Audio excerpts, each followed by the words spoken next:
Okay, and we're live. So I just got finished doing TradCatKnight, which is TradCatKnight stands for Traditional Catholic Knight. So he is a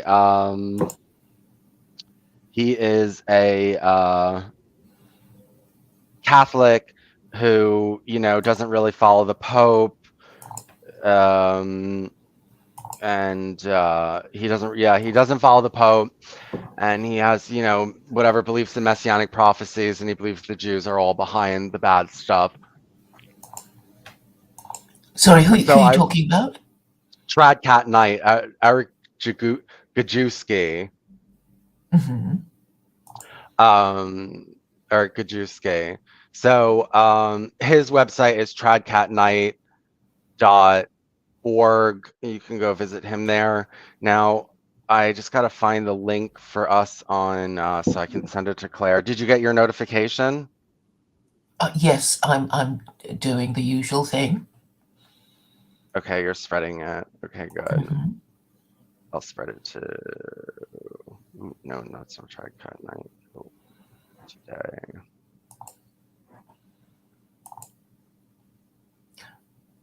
Here we go. I'm just putting this on my blog. Okay, so I have to say it at the beginning of every show that I am on shadow ban. You cannot find my videos anywhere on YouTube. If you go to my what's it called, my page, you'll only see two videos. So I have a website, vincentbrunoshadowban.blogspot.com, where you can watch my videos. I have the links to them there. And also, well, actually, let me do that first because I want to talk to you guys about something. I'm just putting this up on my blog. What is today? 2/2/23.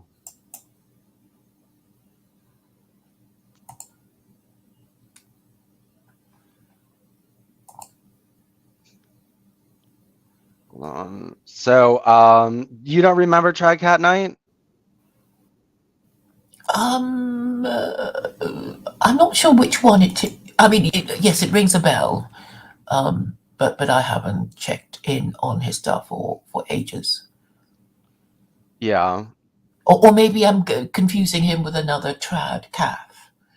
So I'm not sure really. I don't, I'm not really familiar with all that. But Okay. this is about what Catholics thinking they're Noahides because Jews say they are. Well, we did talk about that. We did talk about that. Hmm.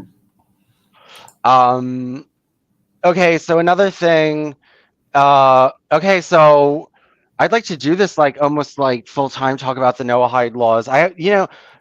So I have my Patreon, which is patreon.com/Vincent Bruno. That was the only Vincent Bruno that had it.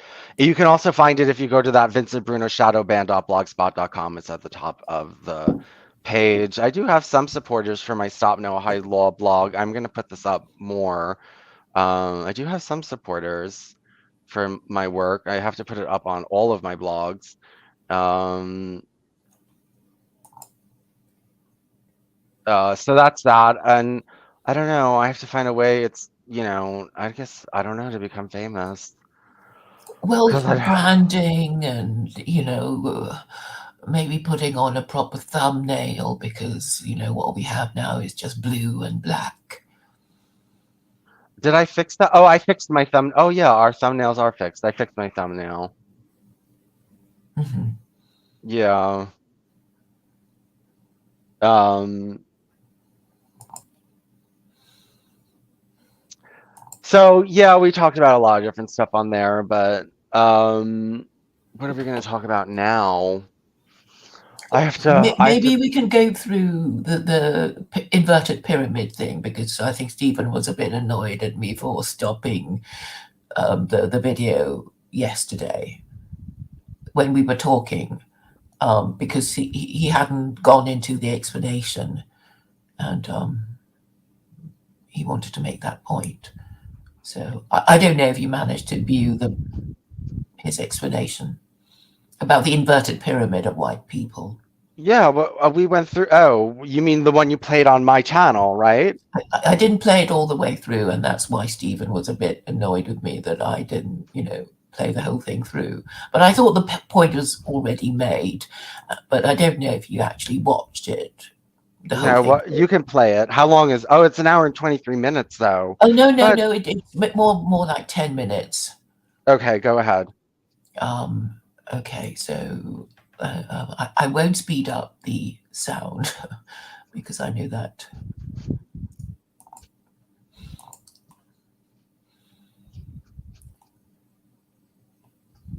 Okay.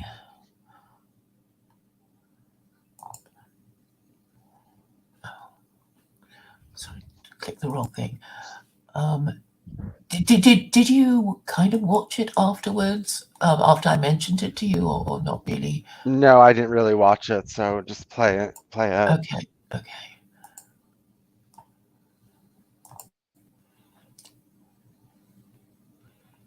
Present, share screen. Hold on. And I need you to click the thing once I've done it. Yeah, hold on.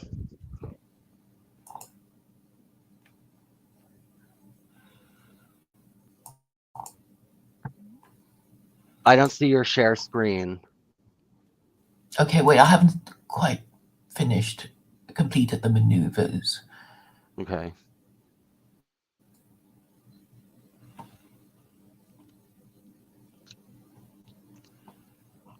Oh, keep stopping. Okay, let me try again. Oh, okay, I think it started. Okay.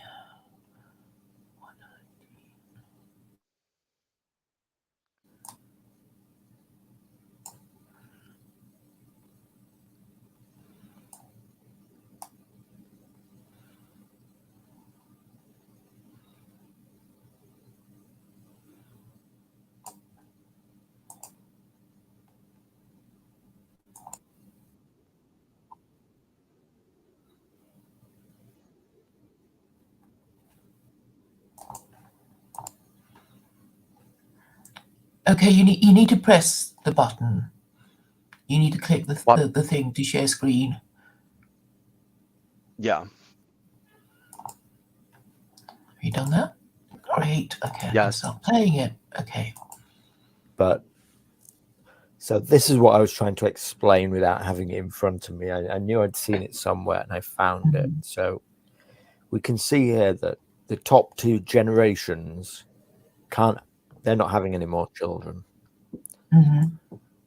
So the only demographics that matter are the bottom two, the 20 to 40s and the 0 to 9. And this is very roughly put together.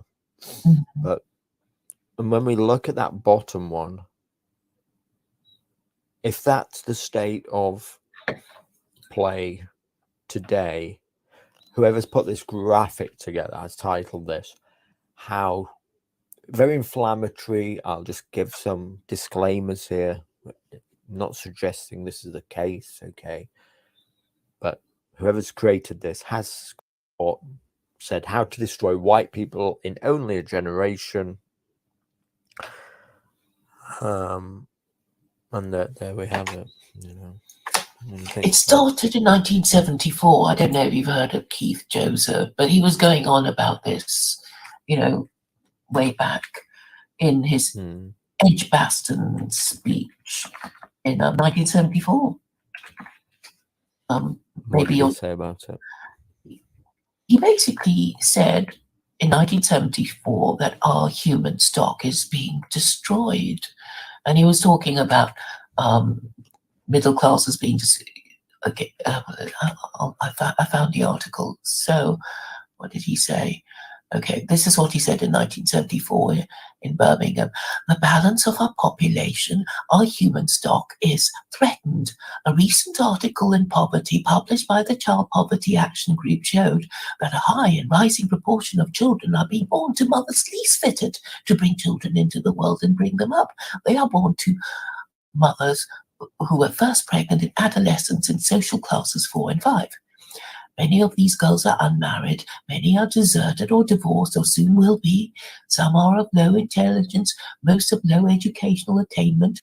They are unlikely to be able to give children the stable emotional background, the consistent combination of love and firmness, which are more important than riches.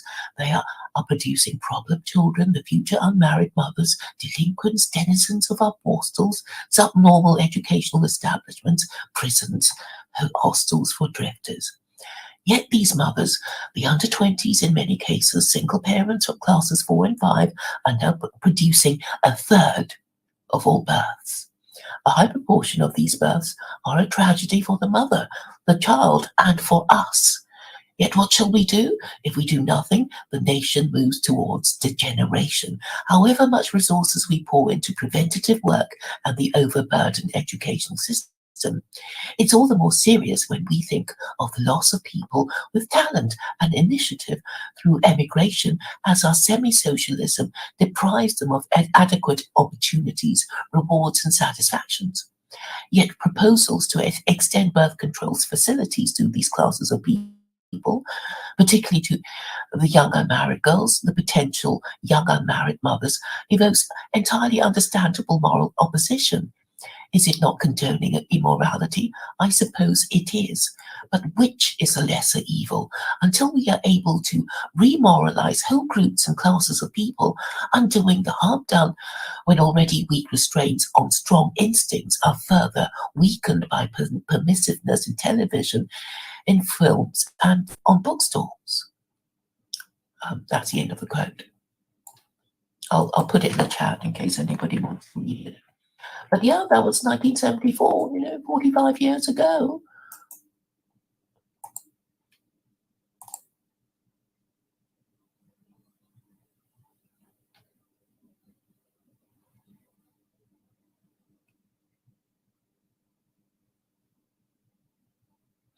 Stephen? Oh, quiet. Sorry, I was muted. I was talking and I said, so that may be true. What you read out there? Plus this, that was already true, and we've got that to contend with, what the inverted pyramid. Yeah. So, there's no time to be lost, really. But, yeah. So anyway, like what I was observing in chat, and I'm always feel like guilty about this. I said to you that before this stream, didn't I, in the DMs, that because I don't consider myself part of like the Wignat group, and I try to stay at arm's length from it, but I'm aware of all the issues, and I'm aware that people push me to talk about this stuff and not to cook on it, and it does bother me, and I see it, but I don't know how to address it in a good way, and I don't like talking about it either. Yeah, well, it's scary. It's unpleasant. Well, I think it's scary. I mean, if I were white, I'd be scared. I mean, it's like, well, who's doing it? Why are they doing it? I mean, it's like they don't care. But they really are telling you. It does spur the conspiracy. I don't think it's even a conspiracy. It's just indifference. But you have to appreciate and understand why people who see this happening, and they're punished for noticing. You're punished for noticing and talking about it, and you can appreciate why they ask, why is this being done to us?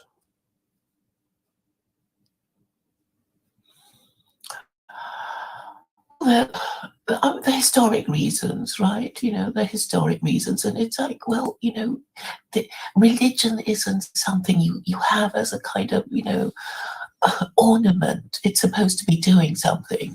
It's supposed to, at the very least, it's supposed to make people know they have to marry before they have children and be good parents. That's the, the most eugenic thing about marriage. It's a child protection scheme. And for the last 50 years, nearly 45 years, the West has been ignoring it. So this is a consequence. And of course, people not admitting it, the boomer generation, saying, oh, it's nothing to do with me. I had fun during the swinging 60s, the feminist revolution, the sex revolution, and all the other stuff that came along. And it's like, oh, it's nothing to do with me. How dare you vote UK or Trump if you're an American? Fucked up, isn't it? Pardon my French. And so of anyway, course, go on. Yeah. I just wanted to say, I mean, it's all bad news, and people just want to sweep it under the carpet and look the other way. They won't thank you for drawing it to their attention, because it's like, well, what are we going to do now? Yeah. So, I mean, I can also understand the non-conspirator, the very black but dark conspiratorial explanation for it, which is, as somebody just like said in the chat, line go up, it's got to be line goes up. And so there is this economic argument that because we're living longer and we have to pay for all the people who are now living so long, and we have this, everybody's living longer, and the welfare payments are so huge, and we have to keep paying for them, that we have to constantly be growing. You don't have to pay for it at all. I mean, I think that the politicians are just sort of, we know that, these oldies, these pensioners, they're our most reliable source of vote. So that's why they give them all these goodies and whatever. Well, actually, you can, withdraw their healthcare, and then, off they pop, right? But they can't, they're not even thinking the whole thing through, you see. I mean, if you can't afford it, then you can't afford it, and then, it all can't be helped. But you see, they're not even understanding that the operation of the political system was what led us to where we are. I mean, I've explained to the Americans, it's like, look, you keep complaining about big business and corporate America, running your country. It's because you surrender to them every 4 years. By your political parties going cap in hand for campaign funds to pay for all the ads, etc., etc. It's like, well, you don't have to do it like that.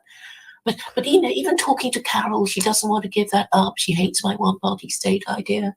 It's like, you've got really stupid politicians, and you expect them to pretend to care about us and run the country properly.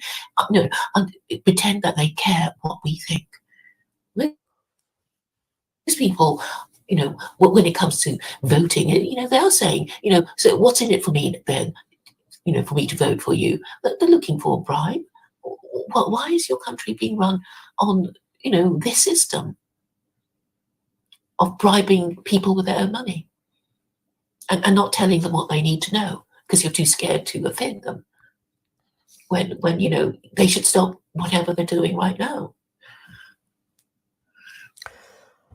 So I agree with some of what you were saying there. I mean, I don't go full CCP communism style like you do. You want to bring in the one party state, full communism, whatever, blah blah blah. But just in a related thing, some guy I follow on Twitter, don't know how I come to follow him or whatever, but he did this thread today, James Melville, and he said, after the division of Brexit and lockdowns, the thing that unites us all is the cost of living crisis and bad governments. Yet again, we watch contempt at the grotesque vaudevillian parlour game played out by shoddy politicians and overexcited media at Westminster, while millions of people suffer a cost of living crisis, a circus filled with clowns, totally detached from the real world. Nobody wants Jeremy Hunt and Rishi Sunak to run the country apart from Jeremy Hunt and Rishi Sunak and their technocratic string pullers. Alickadoo cronies in the Tory party and greedy corporations. The whole thing is an assault on democracy by these power-hungry charlatans. It should be made law that if there is a change of Prime Minister during Parliament, there should be an immediate general election.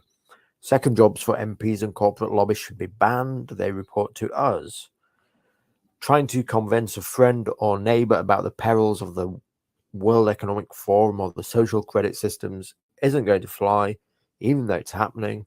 We have to keep it simple to nudge more people through empathy, listening, and finding some common ground, win hearts and minds. He says, we'll just move on that one. I mean, he's a bit of a normie, this guy, but he's making some sense. The governments are to blame for this mess, choking off the economy for months because of lockdowns, 500 billion of quantitative easing printed in 2 years, UK importing gas from Norway. The core issues with the British economy are through poor productivity, lack of manufacturing strategy, import-based economy, crumbling infrastructures, regional inequality, a trade deficit, a long-term decline by the Ponzi scheme of quantitative easing. There's so many problems, aren't there, that we're facing. We urgently need a new government policy approach based on long-term infrastructure, blah, blah, blah, blah, blah. And then he gets to number 10, we need political change. And number 11, we need to completely reboot the political system, scrap second jobs for MPs, end corporate lobbying, stop cronyism, improve government accountability and transparency, create a new political movement party that is for the people with new political candidates. You need a one-party state. I mean, just face it. Okay, and yeah, it will be scary, but actually that's what George Washington warned the Americans anyway. Don't have political parties. The argument against what you're saying, though, Claire, is that all around the country, all around the world, the democracies are on top. The democracies are on top in terms of the world. Now, I'm not the one to competently make this argument, and it might be flawed in that we haven't seen yet how it's going to play out, and arguably it might not be the case forever, and we've yet to see how China is going to compete in the clash of that. Look, well, China's technologically more advanced. Why else were you asking them to install 5G and a high-speed link, HS2? They obviously do it better. That's what, and they were the cheapest. That's why cheaper. Yeah, of not course. necessarily better. Well, China's building lots of railways all over China. I've been on their trains. They're not bad. They're not bad at all. And if you go there, there's actually stuff that you don't see here. It's like, oh, what's that? I've never seen that before. It's that kind of thing. Their cars are pretty advanced. And the thing is, the thing about most of China is a third world hellhole, apart from these like Beijing and Shanghai. Okay, I don't pretend to visit every corner of China, but I know people who have visited quite a bit of China, and it's all right.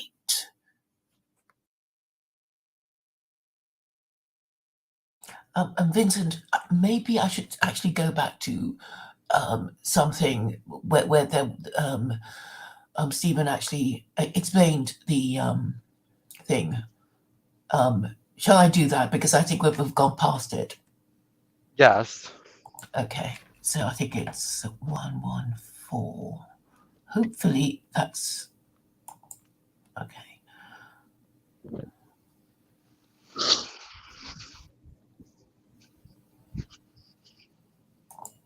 Is that there's 2 generations of that number of people who are the generation which are like 40 to 60 years old. Okay, and let's go back.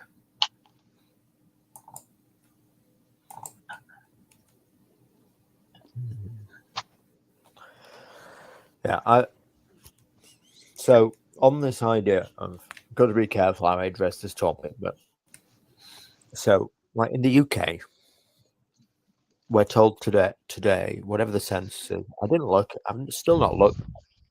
what they came out with on the census recently, last year or whatever it was. But I assume they say that we're like 80% white or something, maybe 70%. But the problem with that figure, you see, is that there's 2 generations of that number of people who are the generation which are like 40 to 60 years old, and then the generation that is like 60 plus years old, very few older. And those 2 generations, who make up 3/4 of that figure, can't have any more kids. Now, the only demographic that matters, the only 2 are the ones who are between 20 and 40, and the 0 to 19, these 2 generations, which are like, it's like Zoomers and millennials and their kids, basically. And the reason why these only matter is because the children that they have will determine the future of the country.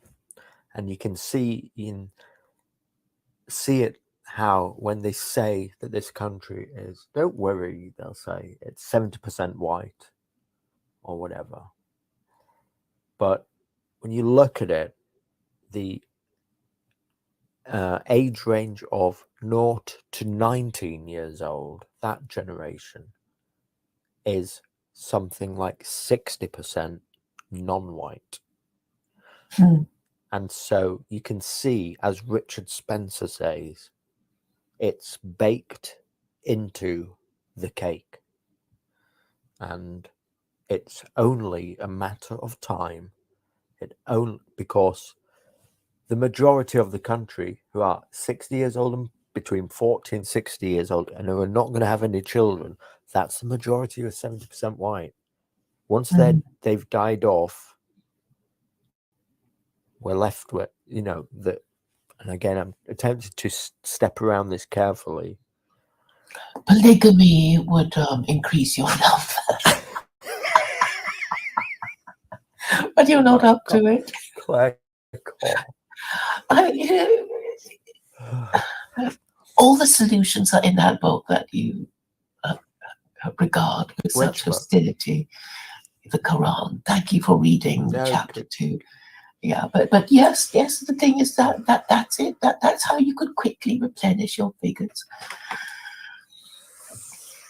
It is a bit of an undertaking, though, isn't it? Getting more than one wife. Getting one, Claire. Yeah, just getting one is sort of a bit of an undertaking too. Yeah. The thing is, I mean, basically, it was always like, well, if you've suffered a ruinous war, this is what the remaining men have to do, have more than one wife to replenish their numbers, or else it's going to be mass immigration.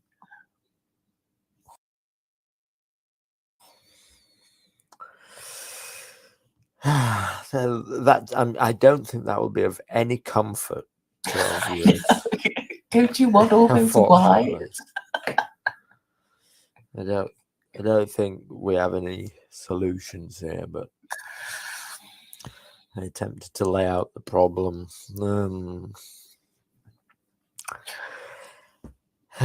Dear goodness me.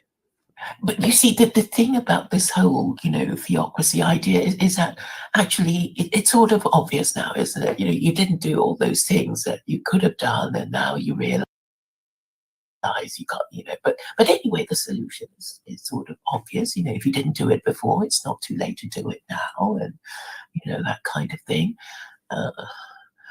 But if you ignore it, it'll obviously get worse. I mean, I didn't know the demographics were as bad as you said.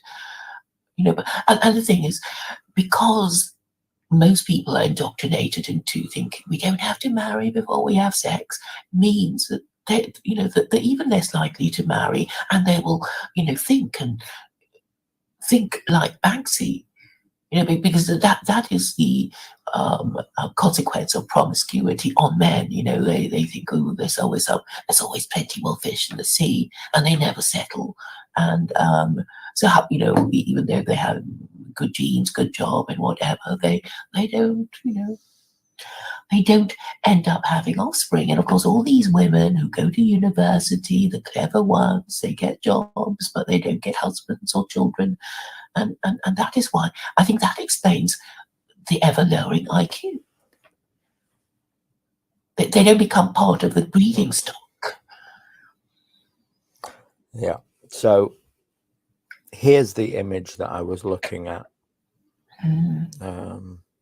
Whoops, no, I've gone off it. I have to keep it on the screen. Is it on the screen at the moment?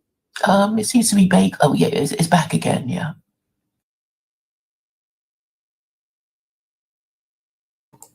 Okay, you can see that was a loop. Vincent.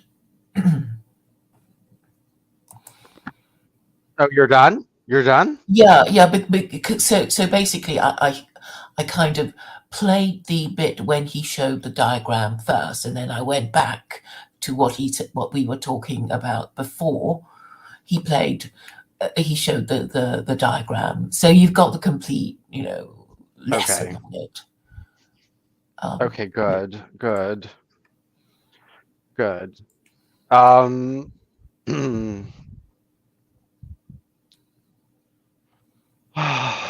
So I have to get on something. I think the biggest place I've ever been is Adam Green, right? I would say that's probably the biggest interview I ever got. Maybe Deanna Spingola. She was on radio. She's a little bit for the no, not the older generation. I don't know what generation she talks to, but I don't know what generation she talks to, but I was on her show, and I have to get on something bigger. And What were you talking about? I'm sorry, I don't know this woman that you're talking about. So what were you discussing on her show? Noahide law. Okay, and you think she's well? We can look her up and decide. I guess her audience would be around her age, maybe. Yeah, Deanna Spingola. I don't know exactly how old she is. Maybe she's in her How do you spell 50s her or name? Diana. Deanna. Deanna Spingola. She sounds Jewish. No, she's Dee. Deanna. Deanna. Yes, and then what was Sping an S? Spingola. Okay, she's an author.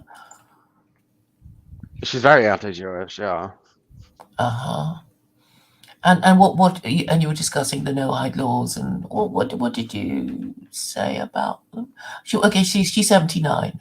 She's born in 1944. Okay. There you go. Yeah, so she talks to an older crowd. But I don't what audience am I going to talk to? I only have hate watcher. Yes, that's a start, because look, the key to all this is Jews, because people are obsessed by Jews. Yeah. You would got the Christians and the Muslims who hate them, and then you get the atheists who hate them. That's a big group, yes. And then you have, actually, the Chinese think they're sort of special and magic. And even the Hindus, you were saying that the Hindus are fascinated by Jews, and so are the Chinese. I mean, they write lots of books about, they speculate on Jews and things. So potentially there is enormous interest in the subject, and we just have to approach it in the right way. And I'm just saying, Jewry is an enormous, potentially enormous global platform. And I told you that Arthur Goldberg responded, not in a favourable way. He didn't like the way we were talking about him in our last stream, our previous stream. I can't remember, maybe 2 or 3 streams back. And, he didn't like it. Yeah, but I was saying, look, you can't just sort of, be the typical Jew and say, it's beneath my dignity to defend myself against all these anti-Semites, and I was telling him about hate watching, and I'm saying, don't care, they don't have to like you as long as they listen to you, because they can't help themselves because they hate you so much. And if you're just going to talk to other Jews on their micro channels, nobody's going to care. Nobody's going to listen to you, and therefore he should join us. And anyway, I said that was my response to him, and I know he'll receive it, and perhaps he'll reconsider. And not be too put off by your noises. But he didn't mention your noises. He just I've gotten better, I hope. Okay. I mean, yeah. I mean, so I was saying, actually, I was using Duvid as an example that actually anti-Semites can even, become can like certain types of Jews because they love Duvid because he conforms to all their stereotypes and affirms their belief that Jews are evil and whatever, because he's a kind of mascot, is Duvid. He proves to them that they're right in believing what they believe about Jews. You see, so Duvid's the kind of Jew that anti-Semites, hate to love or love to hate. I haven't really decided, but he has that effect on them, and he, in a way, he's, that is his niche. That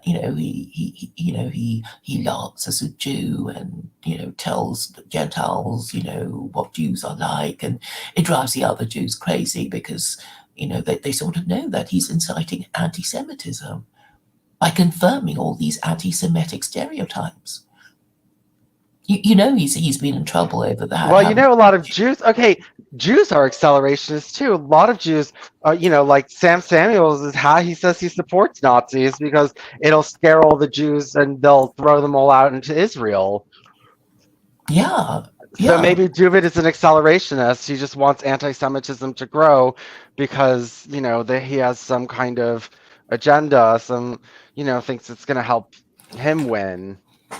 Well, I don't think so because he's been to Israel and he has no intention of living there. I think the way to kind of work them out is where they are. Are they already living in Israel, or are they in the diaspora? And are they happy in the diaspora, or are they looking to move back to Israel? I mean, that's the only way you can work out their motivations. So I mean, there are probably quite a lot of perfectly observant Jews who don't want to move to Israel. So they'll want to stay and they'll look for reasons, for why it would be a good thing to stay. And there will be ones who are thinking of moving to Israel and, wanting, to be confirmed that they did the right thing. So they'd be favoring, the predictions of Sam Samuels. But anyway, my point is that there is no running away. We have to fix things where we are, and Jews can well, they can be helpful.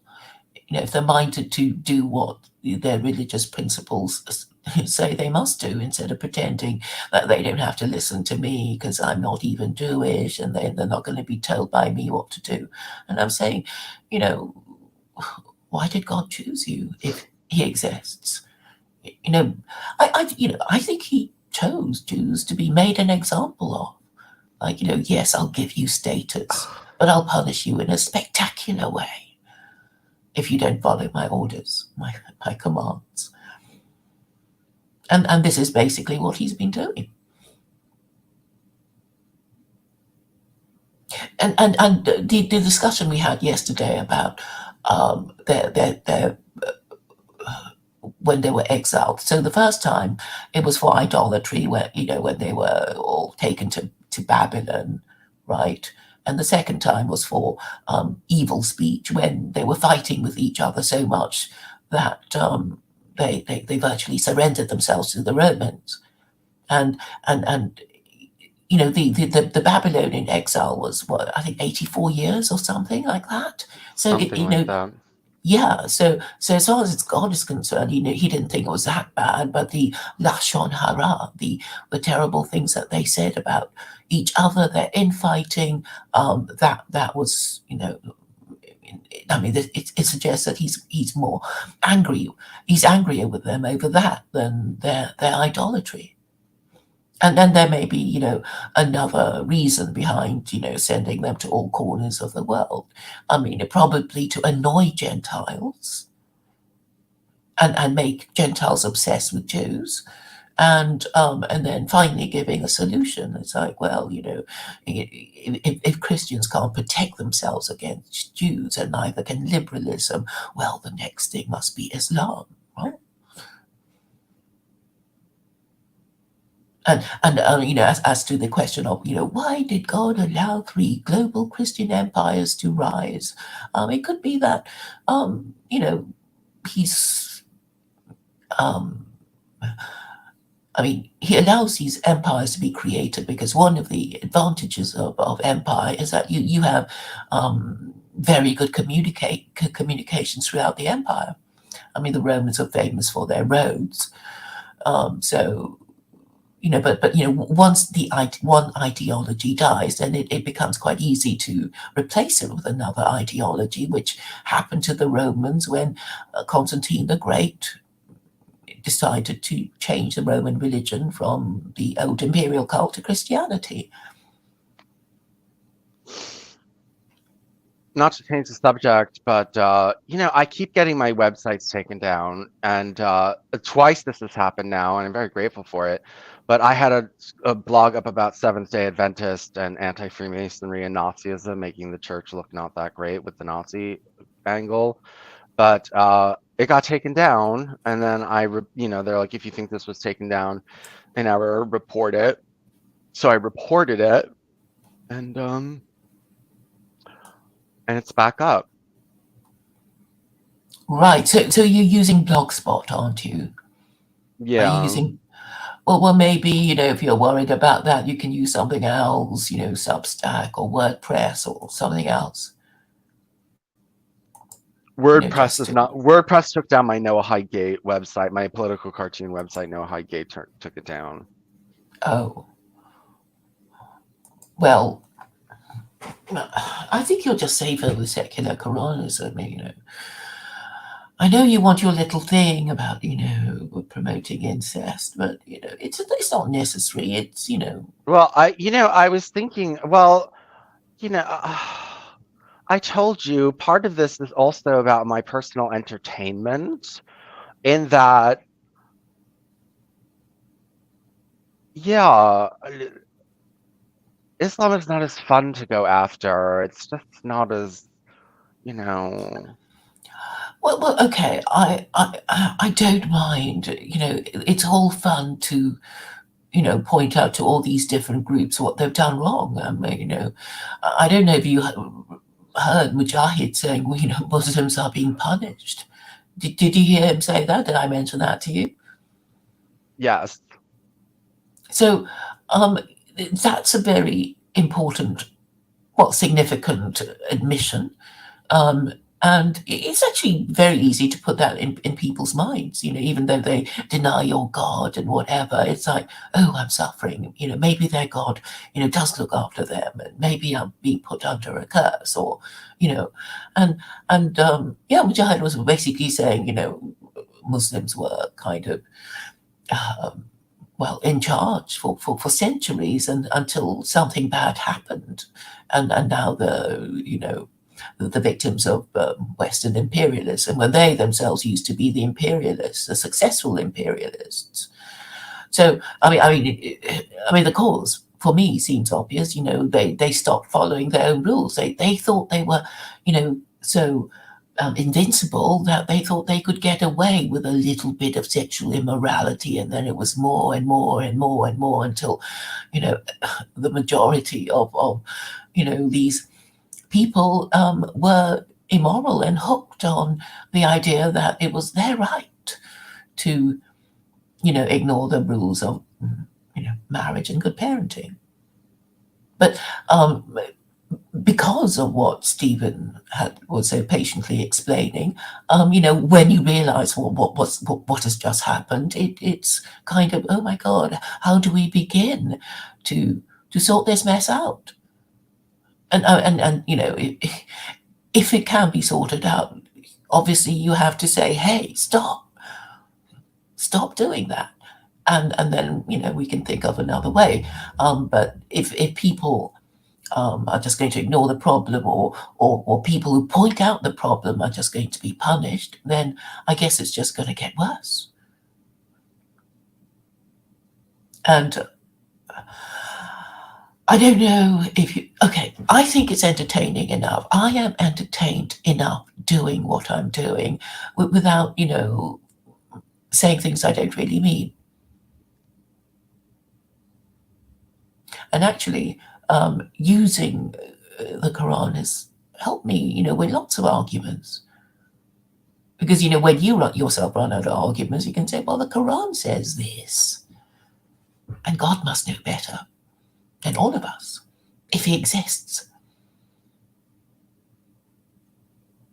And even if you don't believe in God, I mean, the whole, you have to acknowledge, even as an atheist, that religion, whether, actually divine or created by man, is useful.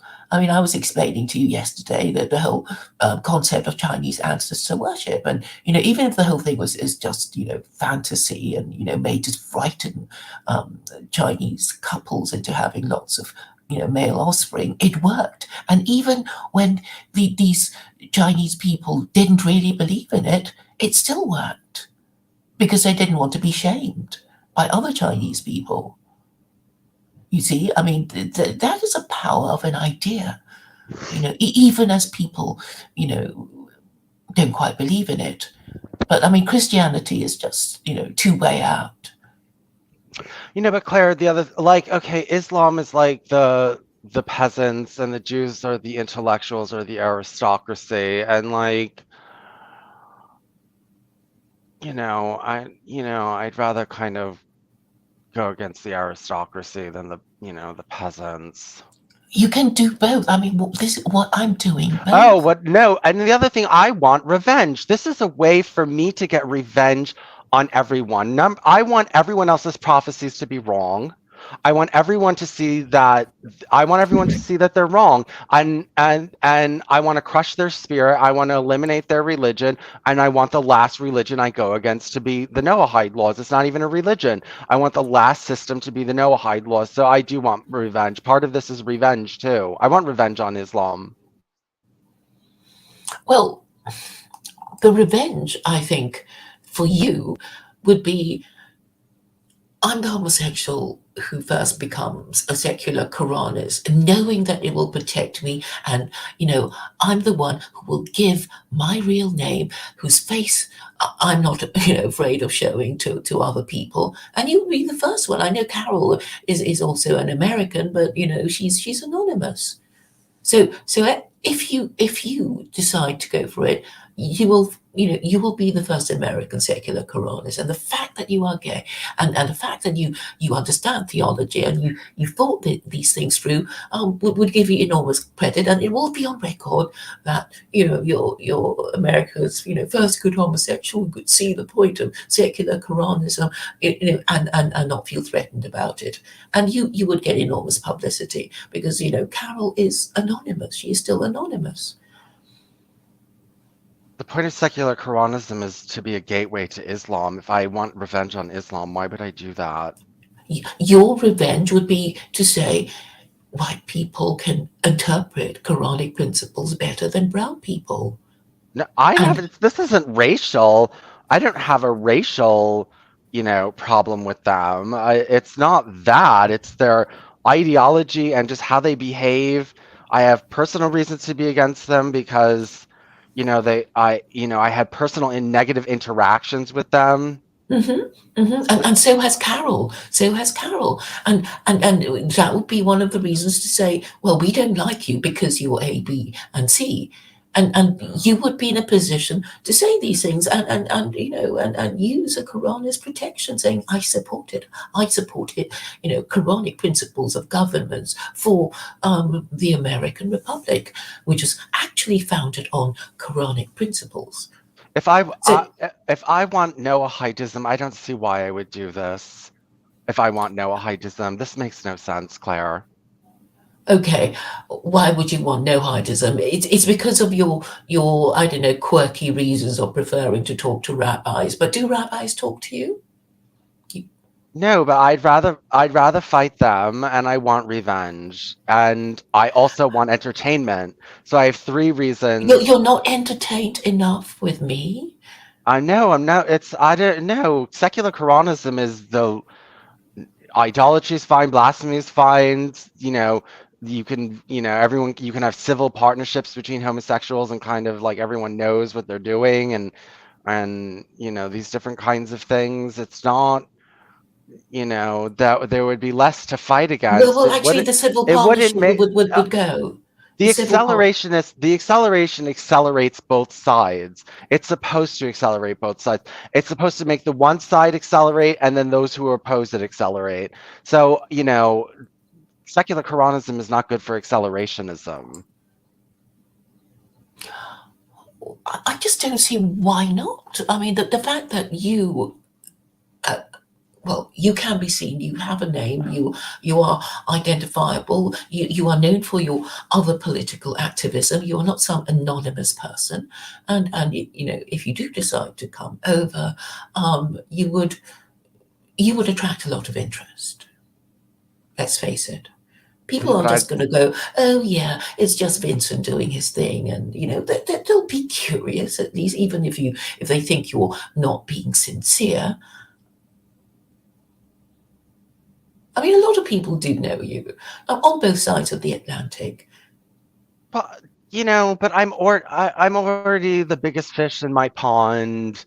I don't want to. I'm the leader of this. Why would I go be under some other prophet when I'm the prophet of my own movement? You would be the first secular Qur'anist, so you'd control the interpretation of it. I mean, because you are the first secular Qur'anist, and then and should Carol think, oh, I'm going to declare myself and tell people what my name is, then you would have, and then there'll be other people trying to wrestle the crown away from you. But there has to be the first American secular Qur'anist saying, I declare myself to be a secular Qur'anist and a sincere one, and you would be the first, and you're gay. I think it would have enormous impact, and then all the heterosexuals they'll be shamed. You will have your revenge on these heterosexuals who have been mocking you. Claire, I think that you're coming up with specious and spurious arguments to get me to accept secular Quranism. I mean, I think I can see right through these, and I don't see how this is going to get me what I want.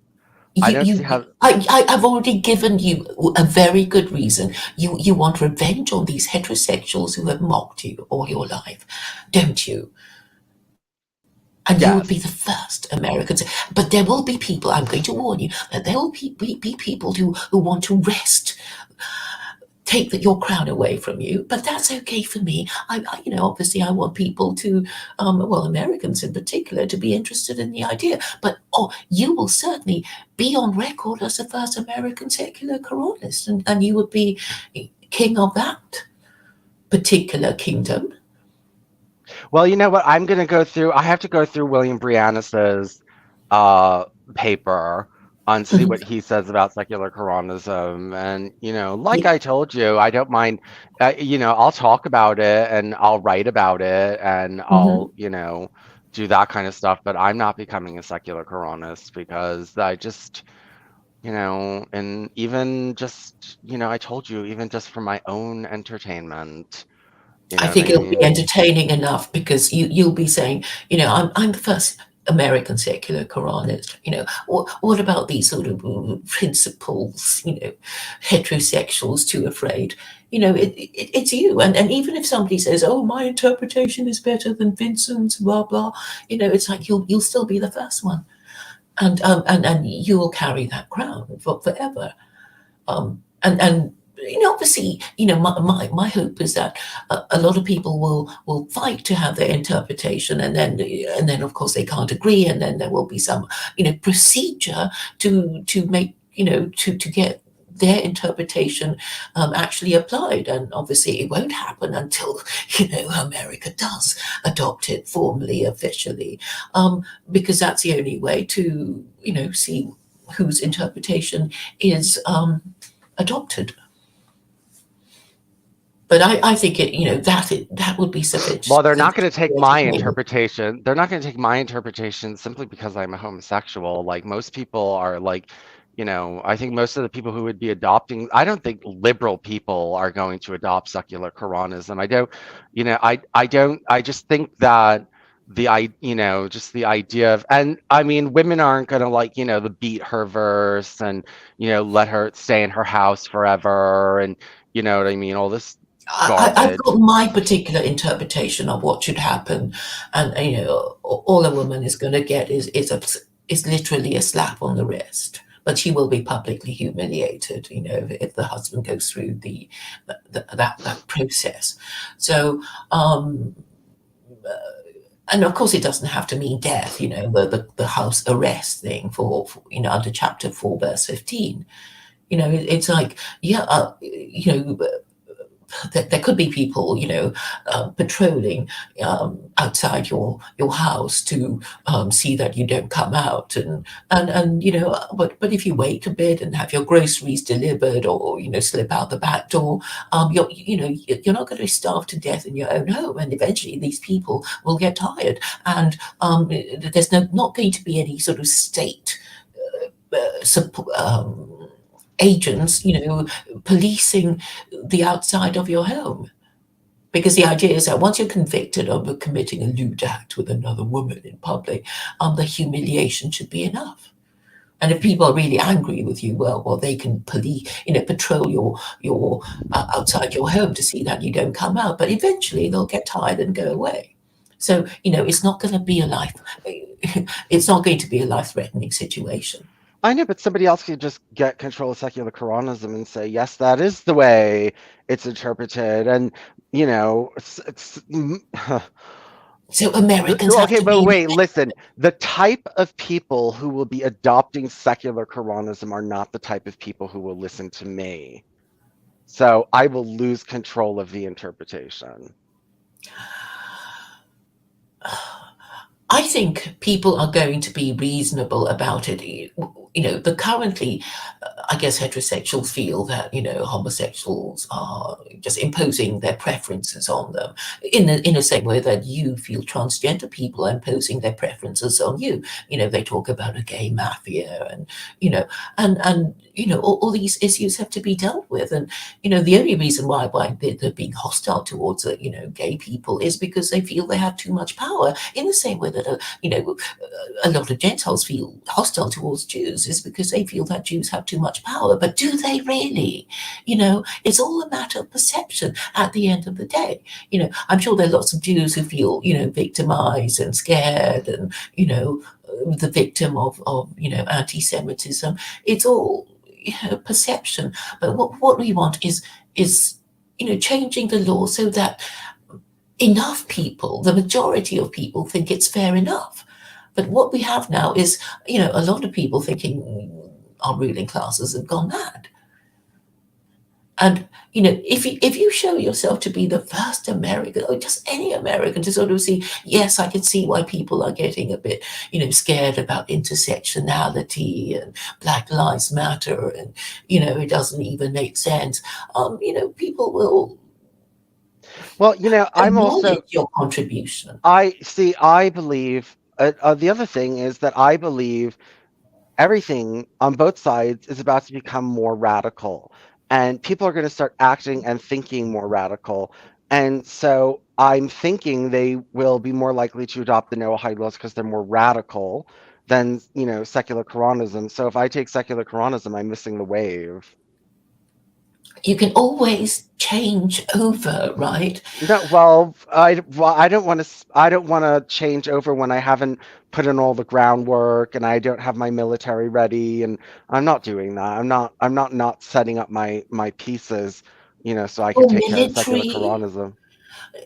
You don't need a military. I mean, basically, all you have to do is show that Noahidism, if you can, is a better rule system than the Quran. And I'm saying you don't.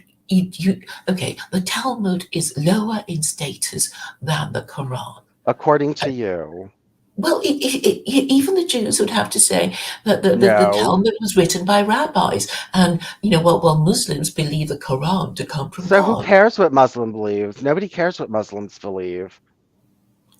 Well, I guess if you're adopting secular Quranism, you're going to care a little bit because of the narrative of these different religions, which I assume social conservatives of the West will take an interest in. Yeah, but you would only adopt secular Quranism if you do believe the Quran was given by God and so it trumps the Talmud. But most people in the West don't believe that the Quran was sent by God. It doesn't matter. I mean, I'm agnostic about the thing. All I care about are the rules. So, forget all the stories and the threats and promises of God. Just look at the rules and, like, as a lawyer would, and think, can I live with that? Yeah, and I guess if you're gay, you'll be thinking of, chapter 4, 15 and 16, and, if you want to beat your wife, or if you're a wife, you would be looking at, I forget which verse now, but, and and obviously you'll be fighting for your interpretation. And but if you think everything's fine the way it is, obviously you will be, completely rejecting secular Quranism because you think everything's fine, and you can just carry on voting. Or you can choose, some other system that you think is going to solve your problems. But all I'm telling you is if you're going to say no Haidism, I'm going to go for no Haidism. There'll be lots of Muslims to say, well, actually, no Haidism is un-American because it's in conflict with the First Amendment. So, and of course, we know that the First Amendment is sacred to Americans. So you're going to be coming up, against a lot of your fellow Americans with some attachment to the First Amendment. So, this is something you'd have to consider. Claire, if, like you said, if God exists, he wants the Noahide laws and not the Quran. So I personally believe if God exists, the Noahide laws are going to win over. So if God exists, I might as well, I might as well side with who I think God is siding with.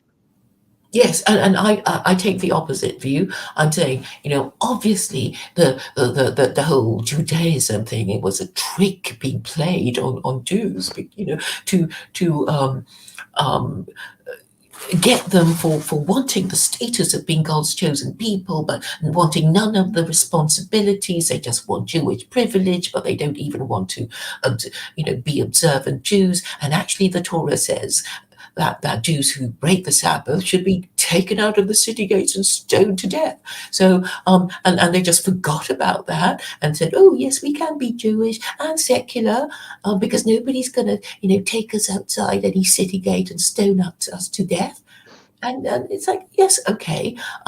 But basically, more than half of them now are secular Jews, and if God exists, He would be mad at them. And maybe if he is so wonderful and supreme, He will know exactly what's going to happen, how certain Jews will think and think they can get away with it, and tie themselves up in knots about who is a Jew and who isn't. And cause anti-Semitism by being the people who are more interested in Jewish privilege than in Jewish responsibilities. So basically, they are the aristocracy who have partied with the peasants, thinking the peasants are going to like them, but actually, if you party with the peasants, they lose respect for you. Right. Well, I mean, look, just because secular Jews are not following Judaism doesn't mean that if God exists, his plan is the Noahide laws. I mean, he's not going to change his plan. And I have a very hard time believing that God chose the Jews already knowing that they were going to fail and to create this whole fucking mess. And, like, why would you unleash all of this confusion and everything? Why would you choose the Jews if you already knew they were going to fail? What's the point of that? Because everybody would fail anyway, because it's all the temptations Jews are subject to is the same temptation any Gentile would be subject to.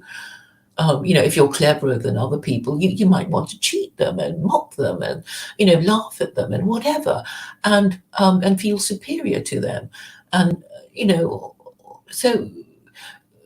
But okay, I think it's logical to think that he gave the Torah to the Jews. It's very difficult for them to follow. They just about managed to do it, after so many, centuries. But then there is a better revelation, but it's only for the peasants and the, snooty, snobby Jews. We don't want any of your, Islamic, low grade thing. And for that reason, they reject the Quran, and the Muslims are, they've spent centuries ignoring their own rules, and they've degenerated into, well, economic migrants who make hijrah to Sodom and Gomorrah, and they find themselves in the West thinking, what the hell have we done? We didn't have to come here, but we're here now. What are they going to do to our children? They're going to turn them gay and transgender. What have we done? What have we done? So, in a way, we're all being punished. And we're all being made to think. So okay, I'm saying to Jews that the rational Jew who believes in God would have to, think, well, if God exists and the situation with Jews is, what Claire said, that if I'm not punished for being being a citizen of a city that has gone astray in my lifetime, well, God will punish me afterwards, and it doesn't matter what our rabbis say, because our rabbis would have a vested interest since the Middle Ages in Europe to say, well, it's okay to be where we are living in Christendom, because they didn't fancy moving house again. And you can well understand that. They've been, settled for centuries. They don't want to move, and they're probably, doing good business with Gentiles, during the age of mercantilism, and making a lot of money. So they didn't want to leave and move to, some Muslim country. So yes, it's over the centuries they've diluted their principles, deliberately looked the other way, and now if you're an ultra orthodox Jew, you're supposed to take the whole Torah literally, and there's nobody has any authority to say, well, actually, God didn't mean it about his 36 capital offenses. He didn't, it doesn't bother him now. It's like, well, he didn't say that, and you have no authority for saying that. It's like, asking Christians, what is the authority for the proposition that Jesus is God? It was Athanasius, was it? The dead guy from Alexandria. It's a mortal rabbi or person, saying this and that, and and of course, if you believe in God and the whole narrative, divine scripture is the highest source of God's authority. And God never rescinded his punishment for Jews who live in who are citizens of cities that have gone astray. And it's all those rabbis lying to their fellow Jews, and now they're in deep trouble.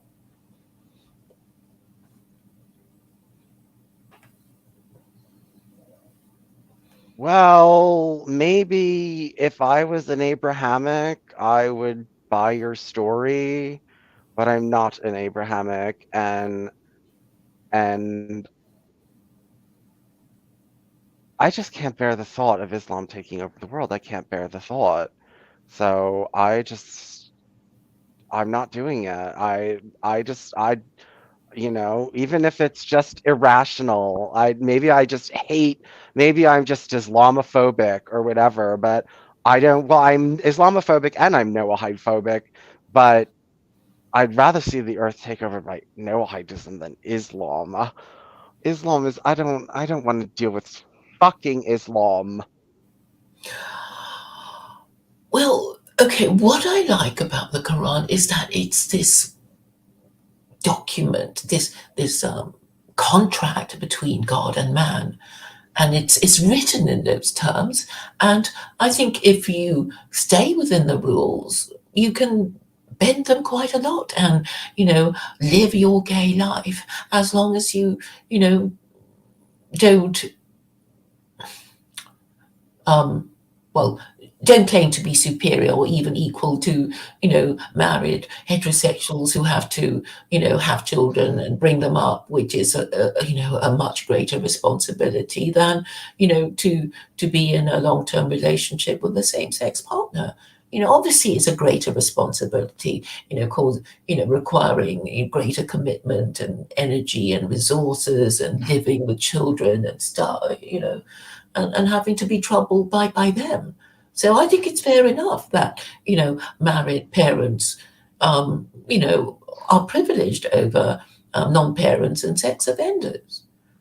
And obviously the sexual offence thing. I was just thinking yesterday that Jews talk about the sin of spilling seed, and I thought, oh, that's really over the top. Just telling people they're going to go to hell for masturbating, well, for men really. And then I think, according to Kant, who has this principle of universalizability. Are you familiar with that idea, Vincent?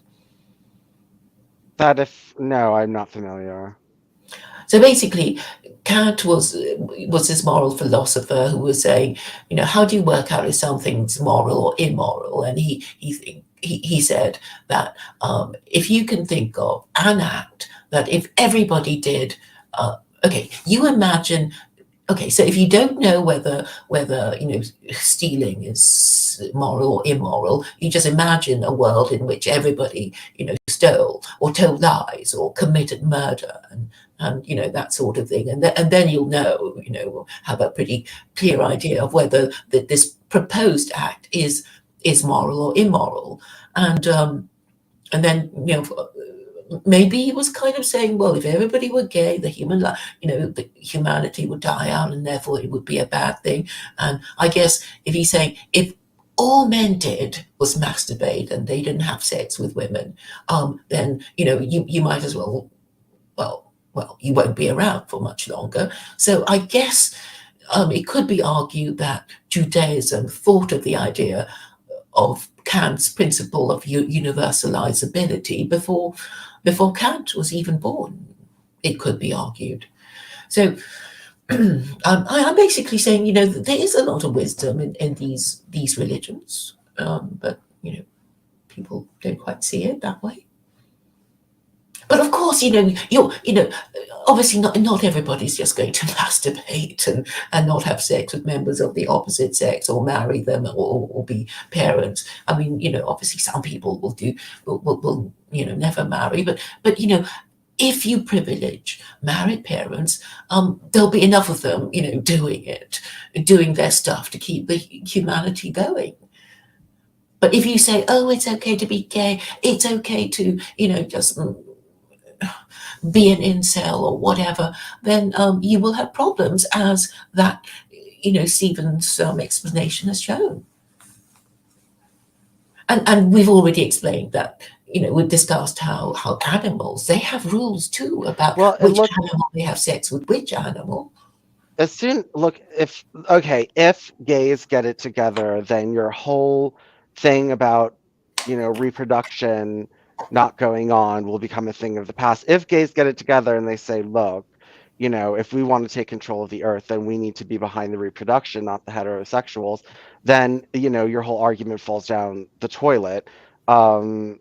So, that's why I Yes, would. I can concede that, but how likely are you to get your act together, to get all these artificial wounds and, get everything working for enough people to trust in the technology, even assuming that you got it up and running already, you know? It's not just, we've got all the laboratory, the factory, or the whatever. It's getting people to trust in it, and the government to support it. How many years, how many decades is that going to take? I think you said 100. Well, you're not going to be around, but I'm saying if you do it my way, you're going to enjoy any benefits accruing within your lifetime very soon.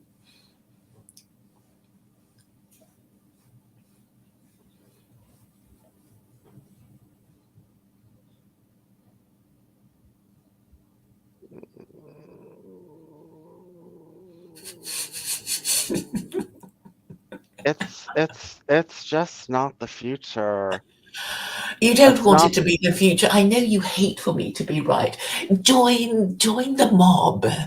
All No, right. no, it's not that I hate that you're. Well, you're only right. You are only right if you're only right, like if you're looking for the best Abrahamic solution to what's going on, but that's not my agenda. I mean, that's not my. You're not right to somebody who has a complicated agenda and preferences like I do. Yes, your Then, complicated agenda is very, very fragile and experimental, and you'll have to admit that nobody likes it. You do not have a single supporter for your idea. well, I'm not going to then go down a road that's going to make a future I don't want. Even if I can work on what I do want, and then hopefully it'll, maybe there's the possibility of it's working. But if I go work on what I don't want, I'm going to get what I don't want. Look, this not dystopian future that a lot of people who hate my idea imagine is not going to happen immediately. Even my idea, which I think is, at least 1400 years ahead of yours, is going to take time, for people to understand, agree with, and think of adopting, and all that sort of thing. So I don't think, it may not happen. Even that may not happen in our lifetimes.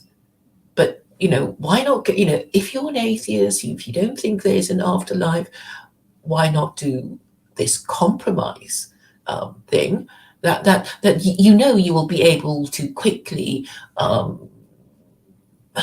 understand and remember. You just read the Quran, you talk to a few Muslims, you'll get a pretty good idea of the lie of the land, and then you can argue your case and you can win arguments using the Quran and show these Muslims that how to, well, that you can do it too, basically. No, Claire, I don't. I just don't want it. I just don't. Maybe it has to do with something as simple as a favorite flavor of ice cream. I mean, that is part of it, but you know, um, I don't want it. I don't want that Okay, world. okay, I understand you don't want it. I mean, that I know a lot of people don't want it, but I'm saying if you want to be politically relevant, to show that you are serious and be taken seriously, then obviously you have to attach yourself to a serious idea. And, I just don't think beyondism is going to do it for you. So you have to decide whether you want to, yeah, if you want to be taken seriously, you can't do beyondism and incesty and all that sort of thing. You have to attach yourself to a serious idea to be taken seriously. That's not rocket science. Look, Do there's you lots of want? I I. mean, okay, decide what it is you want. I don't know what you want. So sometimes you're obviously just LARPing. I never LARP. I never LARP. You said entertainment. You said entertainment. What, 10 minutes ago? So it sounds like you are LARPing. You're just playing No, around. I don't LARP. I don't LARP when. No, I'm very genuine about what I'm saying. I don't LARP. Why were you talking about entertainment? You're doing Because this for your. I'd rather fight Noahidism. It's more entertaining to me than Islam. Well, Islam has more depth of thought, and it would be nice to turn the tables on these Muslims who think they're the only ones who can interpret the Quran because they're so clever. And you think, well, why are you in the West? Why are you always complaining about Western imperialism and saying that your interpretation of the Quran is so superior? Obviously you went wrong somewhere. And now I'm saying Westerners can easily interpret the Quran better than they can. If only they try, if only they get over their hatred and pick the book up and read it from beginning to end. And they'll find lots of reasons and lots of interpretations that are not the interpretations of Muslims in Islamic states, in Islamic countries.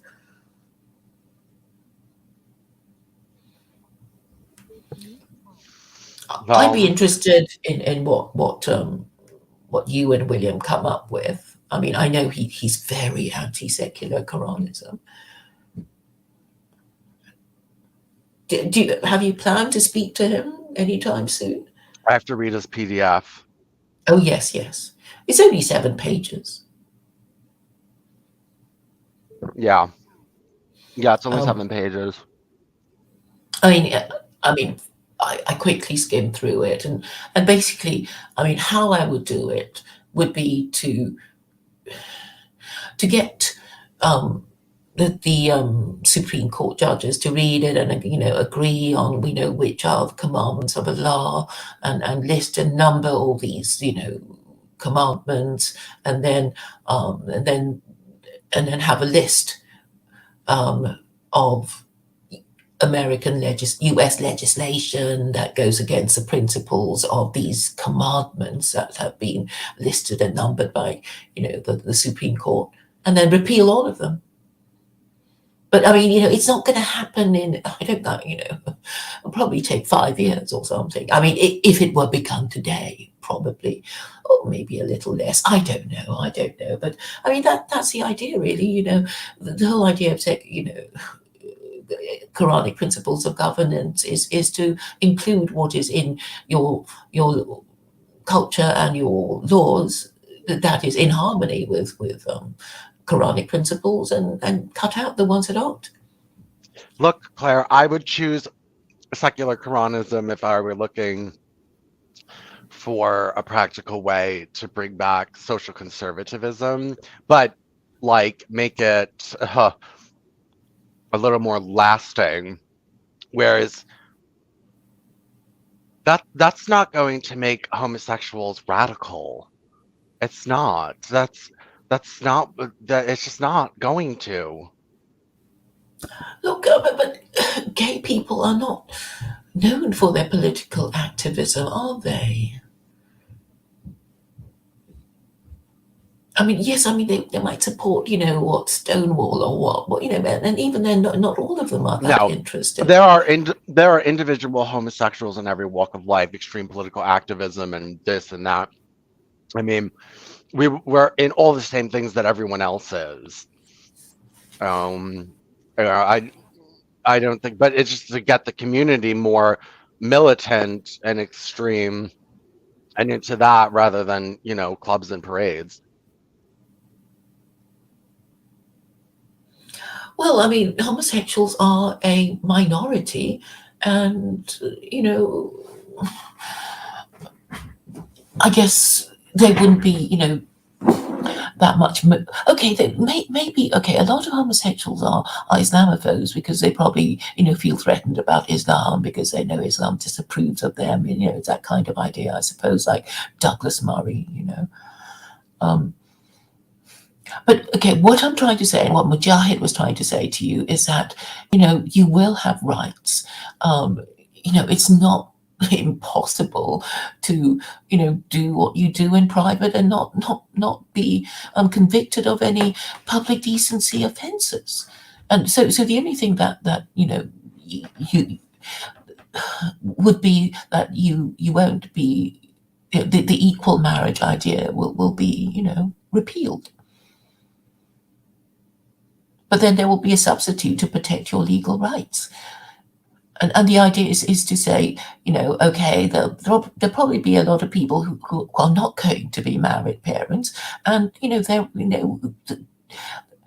they have their contribution to make because a lot of bachelors, they have time for their activism. They don't have to worry about a wife. They start collections. They do things that maybe married men would just not be able to do. And obviously that can be very useful to society. I mean, I'm certainly not saying that you are to be treated badly because you're not a married parent, because not even people, heterosexual people are, there might be something, they might be infertile or whatever, and the idea is not to treat people badly, but to encourage people to become married parents, to properly parent their offspring, which is again a problem of what that Keith Joseph was saying at the beginning that I read out. The problem of letting all these unmarried mothers from social classes 3 and 4 and in the UK, they as long ago as 1974 they were a third of the babies come from them. I mean that explains why Western IQ is going down, right? It's going down because of these mothers. It's going down because of these middle class feminists who go to university and don't marry, and maybe even men with good jobs. I mean, they don't want to marry, they don't want to settle because they can't bear the idea of living with putting up with a wife, and so that's another source of another reason why Western IQ is going down, and obviously the whole idea is men and women having to put up with each other, and therefore you have to use marriage for them to make them live together, or they will just hate each other. And women will have the advantage if we carry on with representative democracy, because how it operates is all these political parties knowing that the female voter is the biggest and most volatile group of all, and if they get enough female voters to vote for their party, they win the election.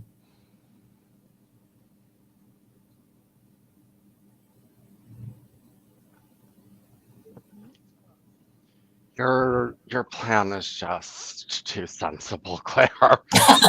Sensible. My sensible plan. Vincent, I think fundamentally you want to be taken seriously. And I know you said you didn't, you're a high school dropout. No, I got a 2-year degree. Oh. But aren't degrees 4 years in America? 2 or 4. I have a 2-year degree. Okay, so you're not a high school dropout. No.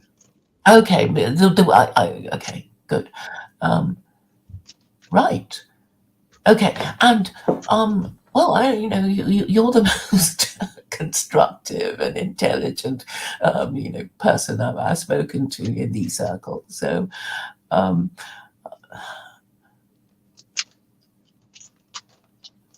and well, it's just fun talking to you, and I've had compliments from the ladies about our discussions, and the people who obviously are Muslim, take an interest in what you say.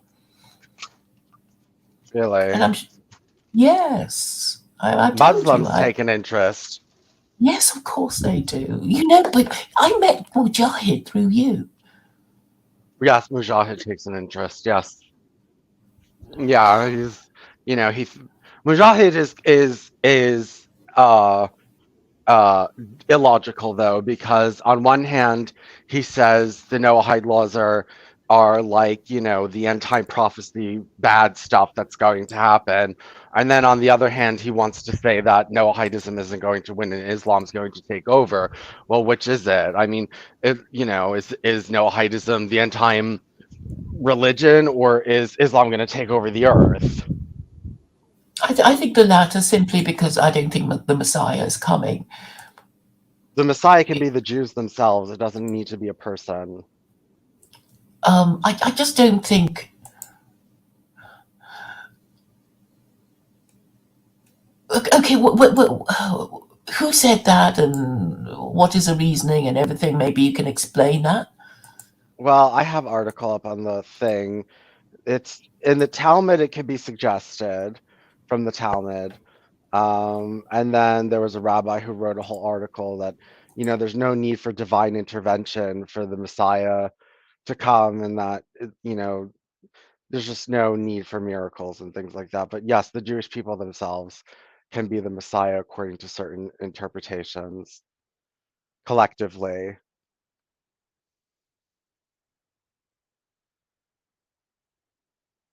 And also, I'm working on a much longer timetable than you. So, according to me, if Noahidism is just starting to pick up, then we're still a while away from Israel becoming a Torah theocracy. I mean, if they're just picking it up now, like Muslims and Christians want the end to be nigh every day. You know, the end is right around the corner, it's coming. You know what I mean? Whereas I don't believe that.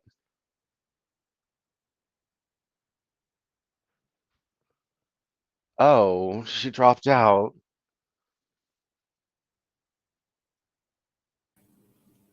Hello? Yes, sorry about that. I kind of. Right. So I was saying that we're working on different timetables, me and you, because in my opinion, if Noahidism is just picking up now, then we're pretty still far away from the messianic or from Israel becoming a Torah theocracy. But you know, Christians and Muslims want to believe that everything's happening tomorrow, that the end of the world is happening tomorrow. And, you know, they don't want to think that, you know, there's 100 years. Like you know, I feel like I have 100 years to work on my project, and you know, I'm not thinking short term like you are. I'm not, you know, I'm thinking a longer term. But why do you think you're going to be around in 100 years' time? I don't care if I'm around or not. But you won't know if it's worked out or not. Oh well, I'll be entertained in my daily life. I'll pursue my hobby.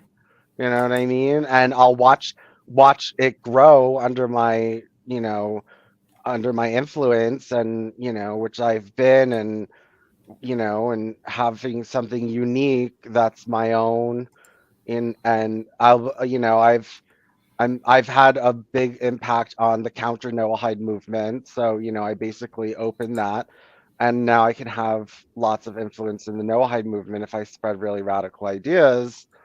um and you know, I can watch it grow and get entertainment from that. And you know, just that's I won't yeah, I'll be entertained. It I'll sounds be okay. You're going back to your frivolous. It's all entertainment. I'm just LARPing, kind of. not LARPing. No, but I also have convictions. Like I told you, I'm doing it for many reasons. I want accelerationism. Um, it's interesting to me. Um, there were others, and I can't remember them now. There was another thing, not just that it's interesting to me, but something else. Um, it's accelerationism, and it's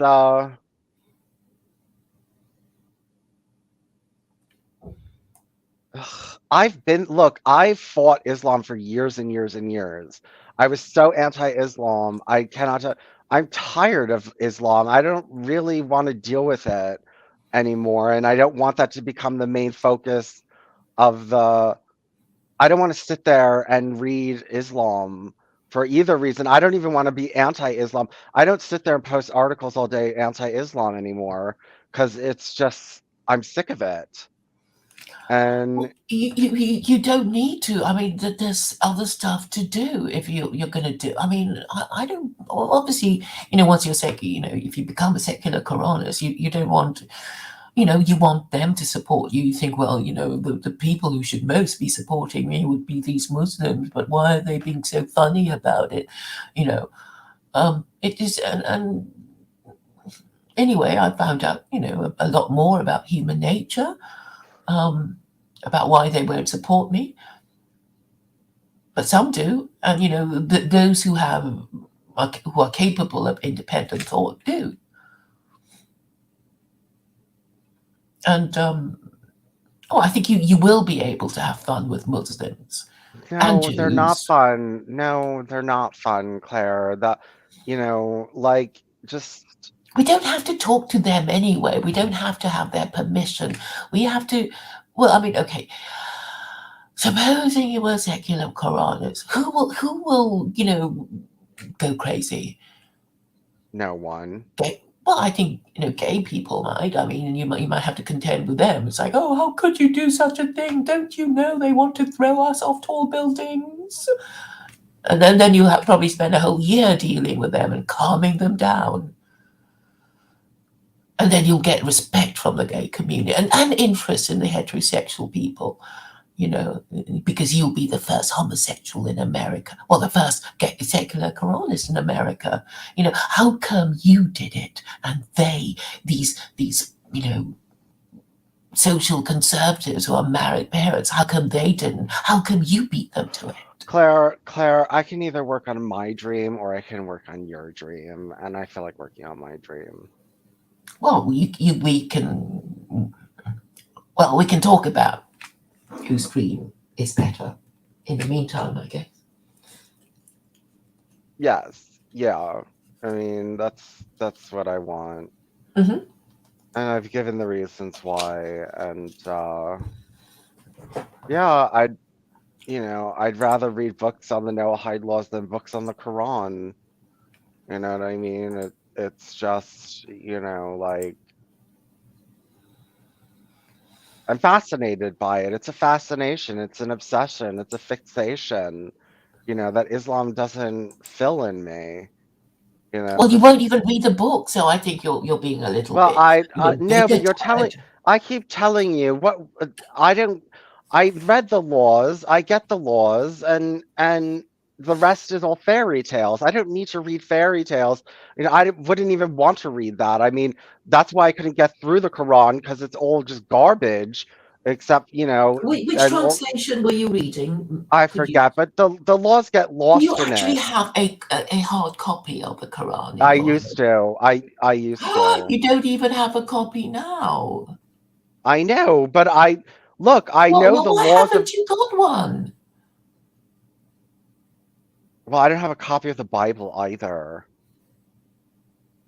Well, why not? Well, I Well, look at I these do. I things mean, I have a copy of online. the Bible and the Quran. I have to look at it most of the time. I'm just surprised. I mean, you're this theologian without a hard copy of the Quran or the Bible? I'm not a Hmm. theologian. I don't know what to call myself, but I'm not a theologian. And and you know, Well, call uh, yourself a theologian. Why don't you? I call myself a theologian, and nobody comes up to me and says, "Oh, it's like they know I know more stuff than they do." And even these Jews, like Halsey, it's like Halsey won't talk to me because he knows I know more about Judaism than he does. That's my theory, anyway.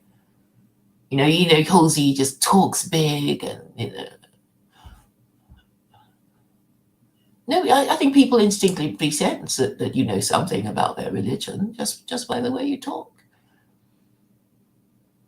So I'm okay. I'm not qualified in theology. I didn't get a degree at university, but I'm not afraid of any Christian coming up to me and saying, "Oh, you didn't get a degree and I have one, and I'm going to beat you in debate." I mean, they know they don't. I mean, Christians don't like talking to me anyway because they, the ones who know my shtick. and actually a lot of Jews avoid me. Muslims, quite a few of them avoid me, other than the ones who want to point out my errors and say you got this wrong, let me fill you in or whatever.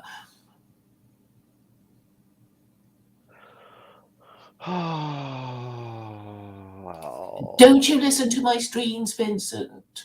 yes, I can I deal with do. all those people. I can deal with them. I'll call myself a theologian and a philosopher and a political scientist, and then they can't, say, oh, you don't know anything. You should do a course or something. The ones who've been to university, they're the ones who know nothing and can't explain anything. I mean, I've seen their textbooks on political science. It's all theory that nobody even believes in. I mean, what we want to do is explain to ordinary people who are not theologians or who don't even believe about the reasoning. And I'm saying, if you use the narrative of God, everybody gets it. Even atheists get it, because you have to first understand the concept of God before you deny his existence. So people already get the idea. It's just that they want to say it's not true. And that's why we're going to beat all these conspiracy theorists with their boring, theories. Did you watch what's his name, Sula, um, whose channel Duvid was on yesterday? Did you watch any of that? No, I didn't watch that. No. Um, It was just stupid confirming anti-Semitic conspiracy theories or anti-Semitic tropes. Yes, and he was pushing back on it, and I was posting in the chat, telling him why David does what he does, and then he was saying, you know, oh, and Adam Green was there. Adam Green was there. He was posting in the chat. Did you know that? No. Well, Adam Green was there, and then and then for a while I thought he was going to let me on, and then for a while I thought he wasn't going to let me on because I wasn't an anti-Semite, and then Ralph was posting saying she's an anti-Semite. Look at her, her gun and flag photos, and then I think in the end he said I have something to do. I have to get something to do with his work ready, but he's basically prepared to talk to me about being on his channel. So that seems hopeful, and I think he's a serious and well-intentioned man. He's negotiating with the Palestinians or something.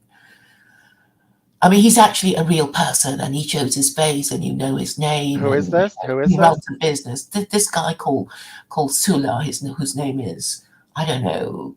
He's Muslim? He's Muslim? No, he is, negotiating with the Palestinians, something like that. Right.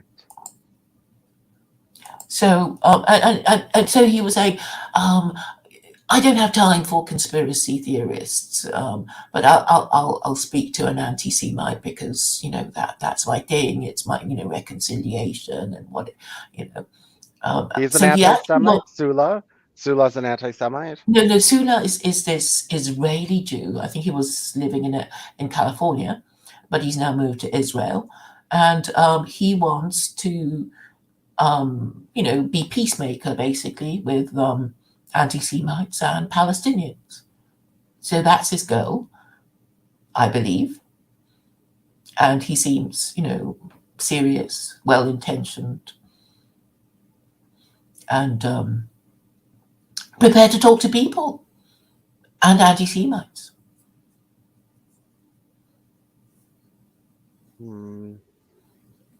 Well, then I guess David's not the best person to have on your show if you're trying to smooth things over. I mean, Yeah, their conversation didn't go particularly well.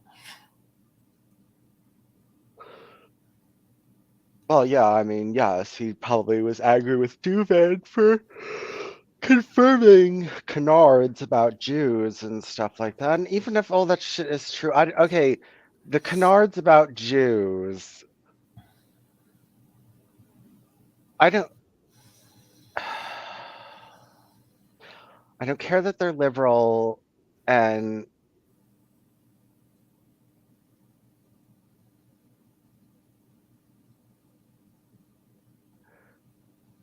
if it's not supporting Israel and Judaism and the Jewish cause, I don't really care.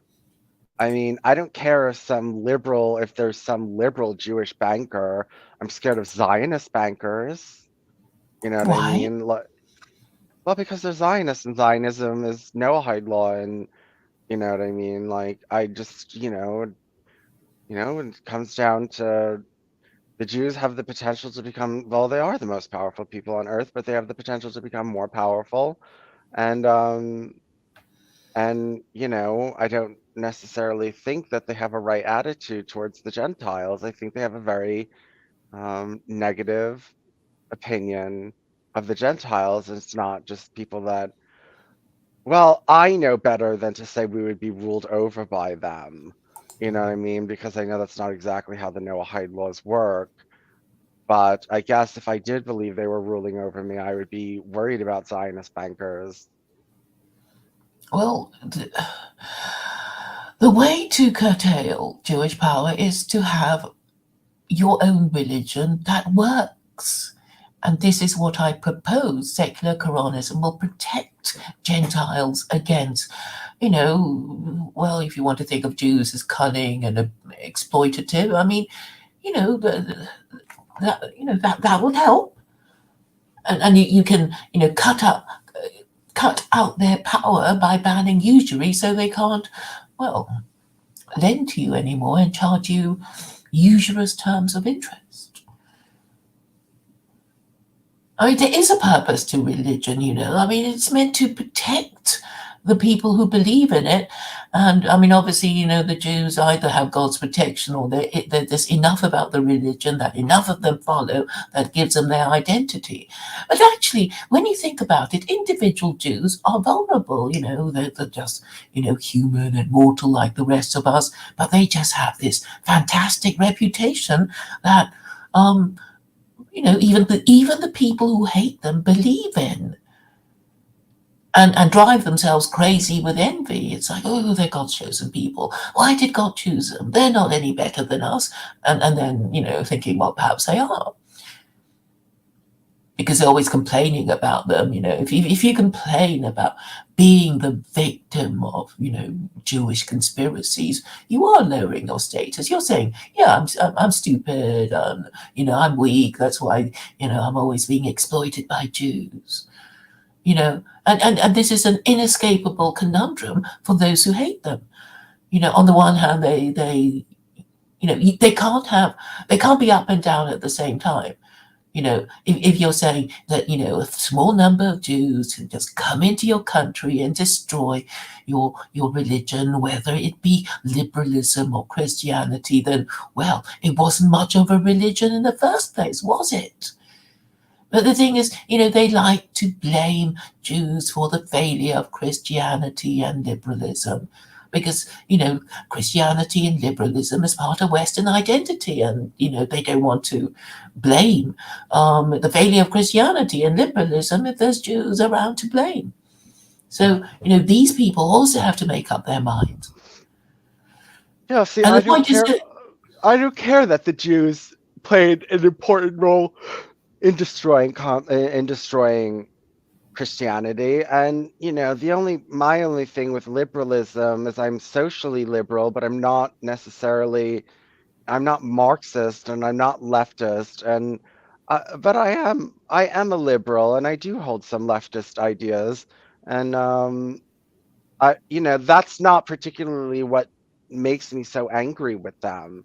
It's just it's more, well, it's also personal because I take what happened in the land of Canaan personally. I just always did.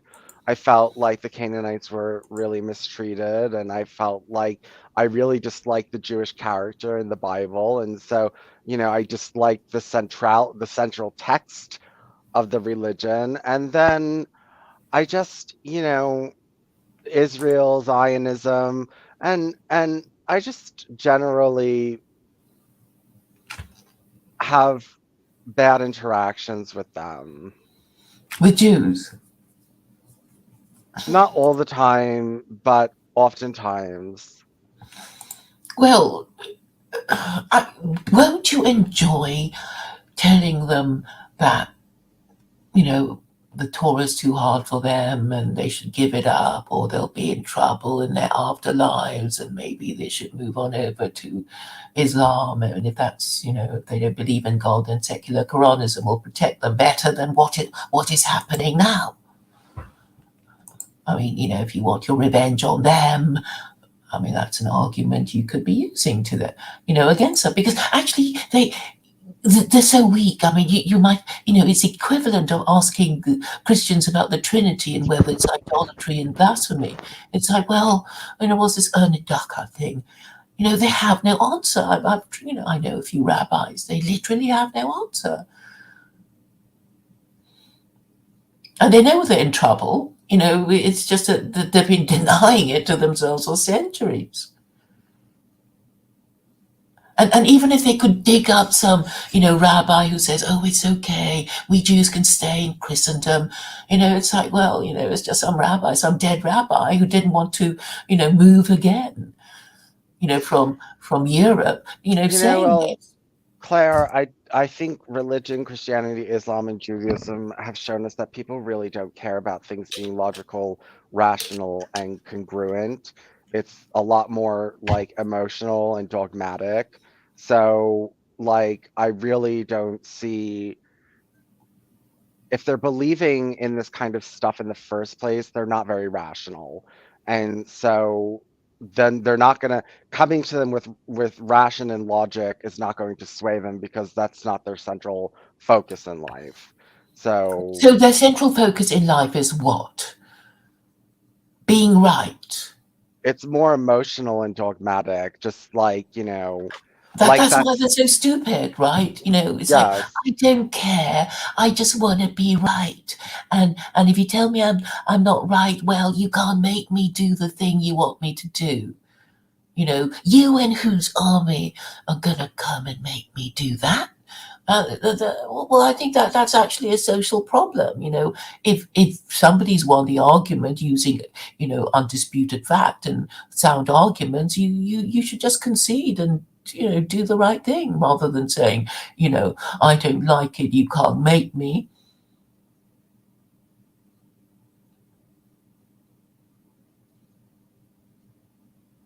I mean, I think that is the problem. That is basically the problem of everybody, complaining about their government. It's like they don't want to listen to reason. And I think this is a problem of the religion of equality, that is liberalism.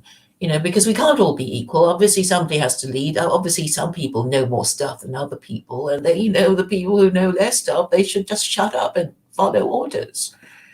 When it's like, yeah, I've given you the opportunity, I've given you years to come up with something better, and it's the usual, bratty, I don't like it, I don't want it, you can't make me. And this is infantilized Western man, well, particularly white nationalists who think they can, just get away with it. Well, they can right now. I don't know. I think this generation of white nationalists, which are, I mean, they're mostly Gen Z. There's millennials too. There's, not a lot of boomers, but some Gen Xers, not tons, but it's mostly millennials and Gen Z. And they might not see the very end where, well, if their theory is right, the whole system is going to collapse. So, I think that I don't think the system is collapsing in the next 50 years. I think that, these men will be on YouTube in 20 years from now discussing philosophy and the Jews and, everything like that. I don't think that they're going to, be anywhere or, be in trouble. They're not going to have a fire under their butt. What, even after the explanation of the inverted pyramid by Stephen? Yeah, well, that's going to take That's going to take a generation to play out. We're not there yet. Let all the, over 40 people die out first, and that's going to take 40 years. You know what I mean? And then we'll see what happens. But So you're saying, Vincent, that you're not concerned. You don't care about the inverted pyramid scenario, oh no, and I the do. I you do do. care. Yes, I do care about it. Um, I do care about it. I'm saying that these white nationalists don't have the solution to change it. Yeah, they don't, and that's why we are actually the only two people, with a solution that is morally and intellectually respectable. The others haven't got anything. I mean, are you aware of any competing ideas? You with your Noahidism and me with my secular Quranism. Well, I don't people think have so. like monarchy, fascism, Mosley, they have these different kinds of people that they It's already follow. been tried and failed. I mean, monarchy can immediately be knocked down by Americans for being un-American, can't it? Yeah, I know, but these are like, these radical right-wing people. Yeah, And yeah, but I mean, you can't just sort of from a republic say, "Oh, I want a monarch," and nobody believes in that sort of thing anymore. And the worst place to start this sort of thing would be America, I would have thought, because immediately that gets you labeled as un-American, surely. yes, well, yeah, and they just I'm telling you, it needs to be some radical futuristic intervention like birthing pods. It really does. Or some kind of collectivist breeding program. I've even thought, I mean, of making, socialism basically only for women. You know what I mean? Where, the men all work and the women get paid to stay and take care of the babies. But anything, something has to happen because they don't have time. This generation, the millennials and the Gen Z are not. Millennials are getting older now. They're between millennials are You're like getting old. yeah, they're getting older. I would say millennials, well, 40 would be the oldest millennial. So I guess 25 would be the youngest millennial. So a lot of people in their 30s have no kids now in my generation. It's going to be more so in the next generation.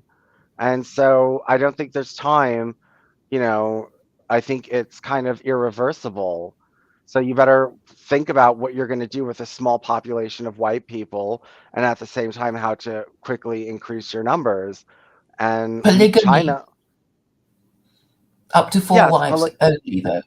yeah, I promote polygamy too. I mean, I think polygamy is a good Did, did, idea. did, did you hear Stephen? He was just so horrified. Did you hear? No.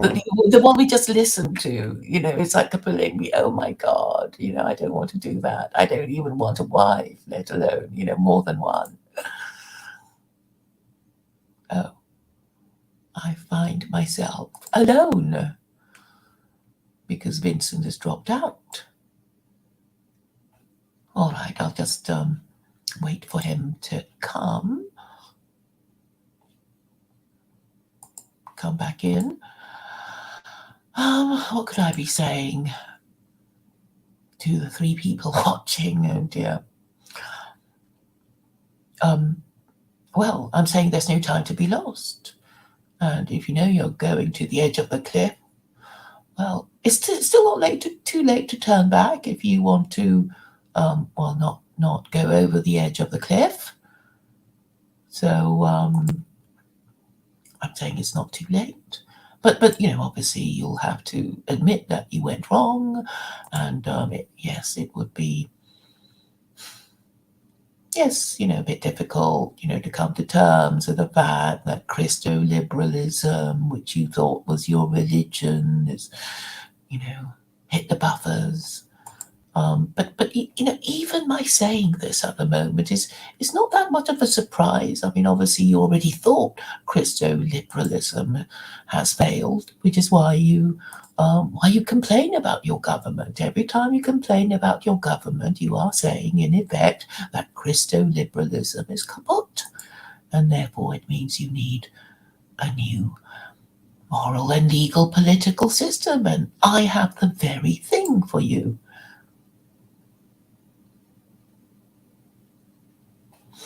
So I suppose, well, I hope that Vincent will eventually, see the inevitability of it all. This is the thing, it's inevitable. You either do it now or you can do it later when things are much worse. I mean, what do you want to do? Can you still be LARPing around saying, hey, we are Liberal Democrats, this is what we are, this is what we love, this is our national civilizational religion? Hello? Hello. Wait, hold on one second. Yeah. Hold on.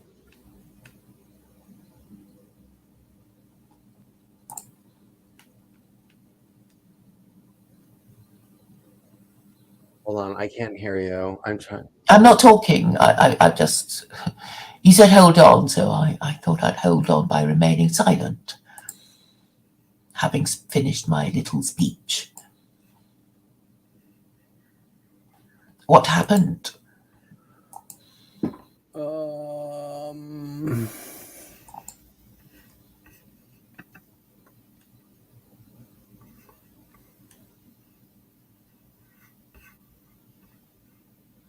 Hello? Shit, what is going on here?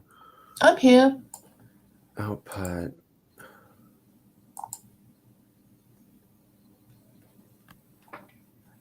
I'm going to tag you in the inverted pyramid thing. Oh, wait, okay, give me a second.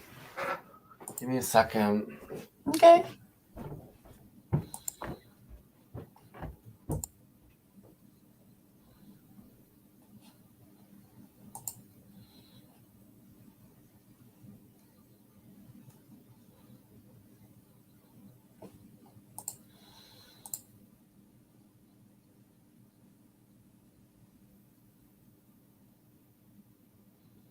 What else shall I say?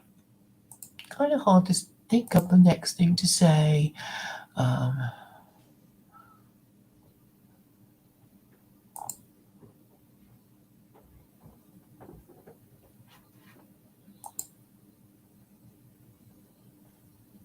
Claire? Yes. Claire? Yes. Can't you hear me? Can't you hear me? Yeah. My avatar is pulsating. Yes. Can't you hear me? Wait, hold on one second. Yes, I can hear you. 1 second. My avatar is pulsating. Yes. Can't you hear me? Wait, hold on 1 second. Yes, I can hear you. 1 second. My avatar is pulsating. Yes. Hold on 1 second. Yes, I can hear you. Why is this happening? Well, my phone died, and so. Well, my phone died. Oh. So. Hello? Yes. Shit, why isn't this working? I can hear you.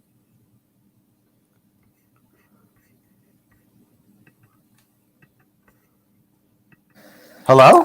Oh, Yes. there. Okay, I got you. Mm-hmm. Good. Okay, so I'm back. Yes.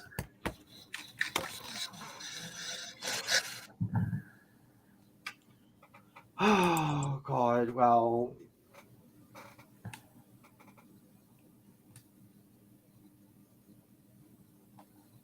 Yeah, I mean, they're fucking stupid, these alt-right guys, and but I don't know who else to talk to. I mean, Jews and Muslims. Who else is Who else is there? Well, yeah, Muslims. Muslims are more political. They're more astute people. I mean, it's easier to work with Muslims. Like, it's easier to work with Muslims or Jews because, they're just more collectivist and know how to get things done and, are not hiding. They don't need to hide who they are. Yeah, because they're proud of their identity, because they think their identity protects them. And, it's one of the reasons why Democratic politicians kind of like them, because it makes campaigning easy. So what they do when they have an election is that they go to, the mosque and basically butter up the, mosque elder. And if the mosque elder likes the deal that the politician is offering, they'll say, go and vote Labour, go and vote Tory, or whatever. And that's why, they get preferential treatment just because they can easily be found, and they kind of have a leader whose directions they do follow. And compared to white people, it's like, where do you even find white people? They're not in churches. What's their community center? The pub. Yeah, no. Yeah, when you're talking about Christians, you're just addressing Americans, you know what I mean? Like, normative Americans. And it's hard to address Christians. I mean, Well, they're not agreed. They don't have an agreed set of Christian principles. no. But okay, the whole operation of Christianity in the old world was just, is basically the king and his government saying to the people, shut up and follow the rules. And if you get upset about the laws you are required to follow, just pray to Jesus. Just pray to Jesus, but shut up, because you know what's going to happen to you if you don't shut up. And that was what the deal was until the American Republic. And then there was a French Revolution, which I'm sure was, it was directly caused by the American Republic because, the French, because they'd sponsored so much of the American Revolutionary Wars that they were in debt. Right? I mean, that's the story. They were in debt, and there was a first and second and third estate. I don't know. Do you understand the? Who are you talking about now? The France, before the French Revolution, French society was divided into three estates. So the first estate was the Catholic Church. The second estate was the nobility, i.e., the military. The barons with their men who fight the king's wars. And then finally, the third estate, who are the commoners. So there was all this debt. Check out our song Sugar Rush Ride on the released playlist right here on YouTube.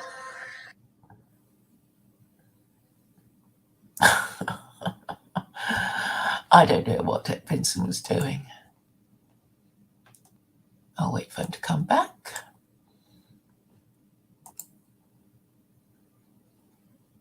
Because I want to finish my story.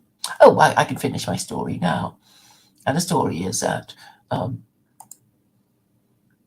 third estate was basically made to pay the debt of the French government for supporting the American Revolutionary Wars, because the Catholic Church said, no, we don't want to pay. And the military, the second estate, said, no, we don't want to pay, and you can't make us because we're the army. And therefore, the burden of repaying the debt fell upon the commoners. And then, well, you know what happened to Louis XVI.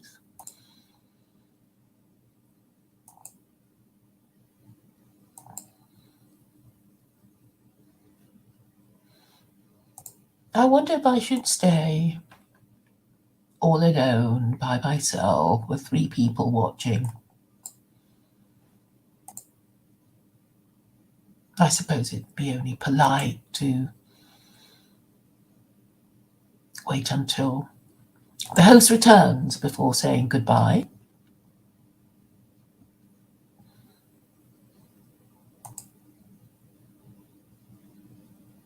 Or make a short speech before I go. A short speech to Vincent, whom I know secretly, or not so secretly, wants to be taken seriously. Well, don't we all? I know that Vincent wants to be taken seriously because he knows he is smarter than, well, the stupid people that he has to talk to. And I'm saying, if you want to be serious and taken seriously, you would have to attach yourself to a serious idea and secular Quranism is more serious than Noahidism, but at least Noahidism is more serious than the nonsense that white nationalists come up with. So that's all I have to say. I guess I'll go now. Goodbye, Vincent, and goodbye, Vincent's subscribers and viewers.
Sorry, guys. It's over. Yeah, she left, and I'm having battery and computer problems. Sorry for that. Come back later. Bye.